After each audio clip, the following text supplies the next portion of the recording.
Hi everybody, I'm Sarah and welcome to the Big Blue House Homestead and my messy laundry room. Reason why we're in here is because I needed to make a setup for my new incubator. I got this Harris Farms Nurture Right 360 incubator. It has a built-in LED candler and it also has an automatic egg turner, so that's kind of cool. But I wasn't able to get chicks this year like I wanted. Every place kept selling out, and then I couldn't get the ones that I actually wanted. So I just decided I'm going to spend the money. I'm going to invest in the incubator. It's something that's needed anyway. And I went ahead and got it running. I ran it for about 5 hours prior to putting the eggs in, and because this has an automatic countdown, it's suggested to unplug it and then plug it back in after you've loaded the eggs in. I am struggling a little bit with the humidity. It just has this little teeny valve on the front that you open and close, and I keep going from like 53 to 56, but it says to keep it around 55, so I figure as long as I'm kind of in that range, I should be all right. But yeah, I loaded it up. It actually holds 22 eggs, and it's full, which means hopefully if they're all fertile and everything goes great, I'll have 22 new babies. We'll see, but we got to count down for 21 days and then that will happen, and yay, I'll have baby chicks again. If you have any suggestions or any advice, please let me know, because I've never used an incubator. This is my first time and I really don't want to fail at it, because nobody wants to fail at doing a simple task or a simple goal, and I want to achieve my goals as best as possible. So yeah, good luck to me, I guess. That's the best way to put it. All right, let's look at this and let's see what it does. Okay, like I said, I am struggling with the humidity. It's at 54 now, but I'm going to shut the valve just a little bit more to see if I can bring more in. And you can see I have all my eggs loaded in. I've kept the temperature where it needs to be from what the instructions say and all the research that I have done. It's at 99.5, so I think that's good. See, now I got it at 55. I think I just need to open it up a little more. Yeah, just having this one little simple turn valve isn't good. But I'm keeping water on hand so that I can continuously add some water to make sure. But this is what's really neat, is it has an automatic egg turner. So if I just push these buttons, it just gently rotates and moves my eggs around. I can't beat that, right? I mean, that's pretty awesome. So super exciting. And now we just need to do the countdown to get our baby chicks. But it's a really nice incubator. It just says you have to use the power cord that it comes with, or a replacement has to be ordered through the company, which is fine. As long as I take care of this thing, it should be good. And then this light on the top, I'm going to back up a minute, but it's pretty bright. I mean, you can see very nice candling effect. So that'll be good. I'll be able to check my eggs a lot better. But it is a bright LED, so it will blind you if you're looking into it like I have done before. So anyway, yay, got the incubator running.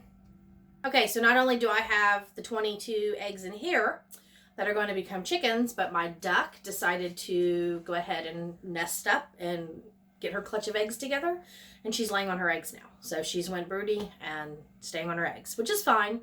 Kind of messes up my plans. I was hoping to move the ducks out and repurpose my greenhouse as a space for them to live, and then I could put Chi-Chi out in the yard again, because he's just cooped up on a porch and just roams the yard with me when we're out, just for safety reasons.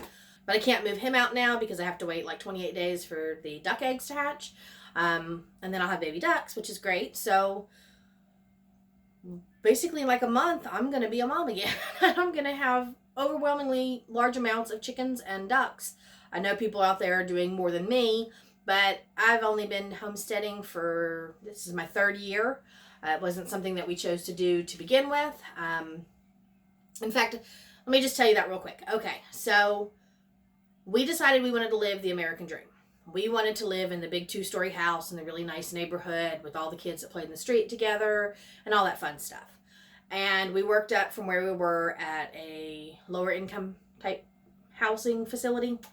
And we got to that point. And we got into that nice house in that nice neighborhood and everything. And then quickly, within like not even a matter of a year, we decided that was not where we wanted to be. It did not make us happy. It did not help the family at all. In fact, it put a lot of stress and things on us trying to keep up with the Joneses, so to speak. So We then went to looking into purchasing a house instead of renting anymore because, renting, you just put your money into something you never will own. So I decided, well, let's just start looking to purchase a house. And we looked in a lot of areas that had nice, big, giant houses with pools and, big yards and all of that. And then I just sat down one day and I made a realization that my kids are not going to appreciate the big house in the end.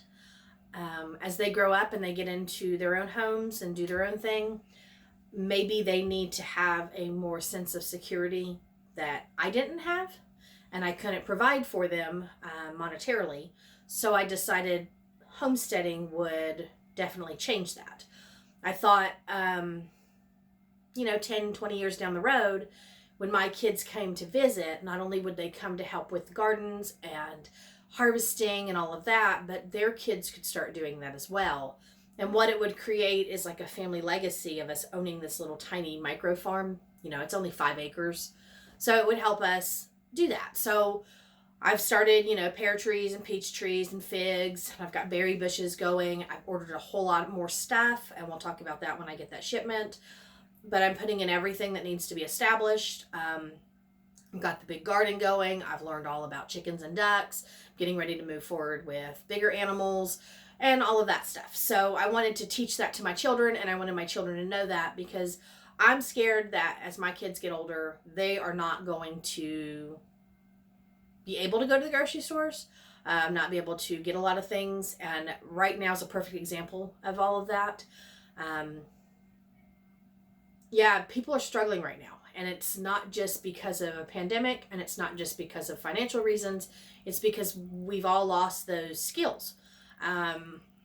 Those lost arts of raising our own food, raising our own chickens, growing, just vegetables, having fruit trees in the yard, all of that. It's all been lost. It's all lost to green lawns and beautiful landscapes and giant pools in the backyard and trampolines and, and don't get me wrong. I mean, we just bought a pool for the kids.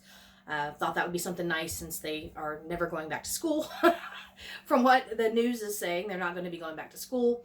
We thought that would be a good advantage to them to let them have a pool because we haven't had one in a long, long time. And we do own a trampoline, but it ripped, so we don't use it anymore, and they haven't asked for a new one, and I don't really care to get them a new one. But anyway, we gave up the American dream to build this and create this homestead for my children when they get older. That way, when they decide to take over the property, it's already established in there. When they have children, they can come over and get whatever they need. I mean, even if it's just a bushel of apples or a ton of tomatoes or some canned goods off mom's shelf, it's just something I did for them. So learning how to incubate eggs is the next step that I chose. And the 3 years that I've been here, this July will be marked 3 years. You can already see how large my garden is. I started from a very small plot and I kept expanding 3 times more every year. And so in this 3rd year, I've gotten all the space that I want put in, and I won't probably expand the garden too much more after this, but I've learned about chickens, I've learned about ducks, I've done all my research on other things, and I'm looking to move forward and, possibly getting goats, possibly getting pigs, bees. I'd love to get bees this year, but I don't know if that's going to happen. But yeah, I just wanted to build a continuous security for my children and let them know that even though we didn't grow up in the big, nice, fancy neighborhood with, thousands of kids around, they got to experience things in life that will forever be with them. And as that old saying goes, you can teach a man to fish and you feed him for a lifetime. Well, that's what I want to do for my children. I do know that the last day of school, before we were officially closed down here in South Carolina, one of the things that my daughter wanted to take to school to give to some of her friends were tomato plants. And I thought that was kind of interesting because most people want to bring, bags of candy or, hair bows or, whatever else middle school teenage girls would like. My daughter brought tomato plants to her friends. So everybody got a tomato plant to put in their yard so that they could grow their own tomatoes. And I swear to you, that is the honest truth. She brought them tomato plants. In fact, she shows me pictures where they're on Instagram because they're updating me on their tomato plants. So I thought that was pretty cool. But that's what I want to do with my kids, is I wanted them to learn this lifestyle, learn this environment, grow with us and move forward. And like I said, 20 years down the road, if we're looking at like my oldest son who works in a restaurant, he wants to be a chef when he grows up, music and chef, both, who knows.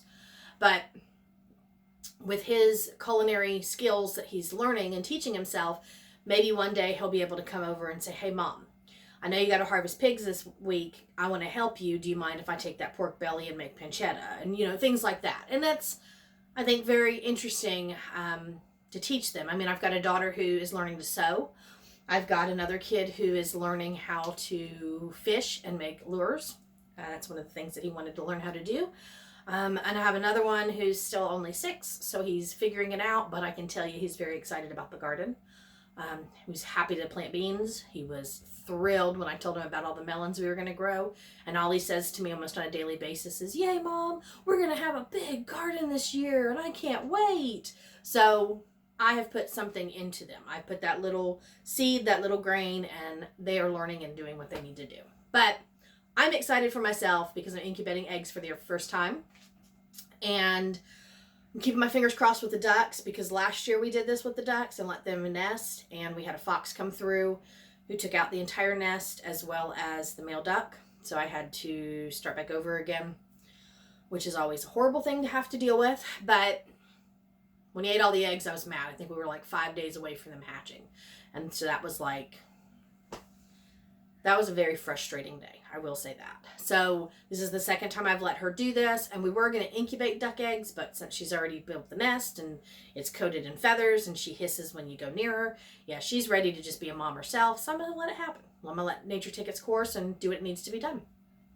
But yeah, I'm excited. So any advice you guys have on any of this? I've never incubated eggs. I mean, I'm just going by what the internet says and what the manual says, and the books that I've read and the knowledge that I've gotten from other people on YouTube.